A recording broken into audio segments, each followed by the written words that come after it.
Good morning, folks. Back out here working on race cars again. One thing that we did was remount the radiator. It was here more vertically with a top cap holding it down, and every once in a while the radiator would get loose and you just clamp that cap down and end up squishing the radiator. This is a brand new one. Squishing it through here, squishing all the fins and tubes. So I made a C-channel type deal out of some square tubing, top and bottom, and then isolated it with a couple pieces of conveyor belting, made some tabs, welded it in, and it's rock solid. It's also kicked back and under the hood, which is a limit. You don't need to make a special plate for the radiator cap anymore, and it's how I did it on ours.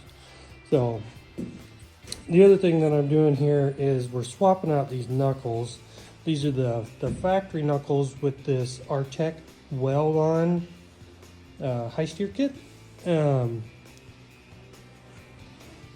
These move your bolt location from in here to out here, which limits the throw on the axle. These are just the trailer tires, but it limits how much angle you can get. Right now it's getting about 40 degrees. And we're hoping to fix that with some of this stuff. These are crane knuckles with the nice TIG welded ball joint illuminators, which are like a brass sleeve with a mega Allen bolt in them, and then with regular ball joints on the bottom. But you can see the mounting location for the steering is way further in. So I'm hoping that'll achieve some more angles on it. Another cool thing about these guys is you get a high steer arm. Balance here.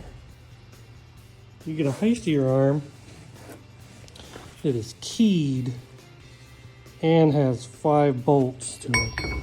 So it goes in there with clearance for the eliminator there. And then you see you get your double shear. We'll get a long bolt and some tubing to like really support it and clamp down on the joint there, but it's keyed. And you get a bunch of really heavy duty hardware with it. Some fresh ball joints, and then everything to the other side. Got some tubing and bungs and stuff in case we need to redo our steering shafts. We'll get everything together and then decide to do that. Unsure if we're going to need to order actual shafts, if this is going to make too much angle, or if we need to do a new ram to get more, or whatever. But we're out here. We're doing it. Playing race car mechanic.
All right, we got our new knuckles on, and these are reed racing knuckles. I said cranes in the first video, but these are reeds. These are those high steer arms, ball joint eliminators with them nice TIG welds. Everything went together really good.